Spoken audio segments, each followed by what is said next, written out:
என்னங்க வெஜிடேரியன்ஸ மறந்துட்டேன்னு நெனச்சீங்களா? அதுதான் இல்ல. இதுதான் காஷ்மீரி தம் ஆலு. வாங்க நம்ம குயிக்கா ஹிஸ்டரிய பாத்துடலாமா? எந்த வெட்டிங் வேணாலும் இருக்கட்டும், எந்த ஃபெஸ்டிவல் வேணாலும் இருக்கட்டும், ரொம்ப காமனான டிஷ்ஷா உங்களுக்கு காஷ்மீரி தம் ஆலு பாக்க கிடைக்கும்.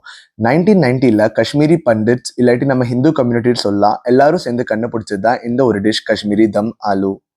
இப்போ காஷ்மீரி தம் ஆலுன்னு நம்ம சொல்லும்போது 2 விஷயங்கள் பார்க்க முடியும். ஒண்ணு வந்து தம். தம் வந்து ஒரு ரொம்ப ஃபேமஸா ரொம்ப வருஷங்களா ஃபாலோ பண்ற ஒரு குக்கிங் டெக்னிக்.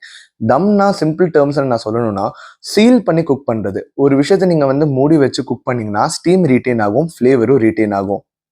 அடுத்த வேர்ட் நீங்க பார்த்தீங்கன்னா, ஆலு.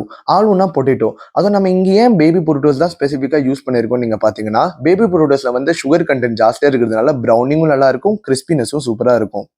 ஸோ இது ரொம்ப சிம்பிளான ரெசிபி. உங்களுக்கு ஃபுல் ரெசிபி வேணும்னா தம்மிட்டு கமெண்ட் பண்ணுங்க. நிச்சயமா ட்ரை பண்ணிட்டு எப்படி இருக்குன்னு சொல்லுங்க. என்ன நம்புங்க, சாப்பிட்டீங்கன்னா செம்ம மேட்ரு.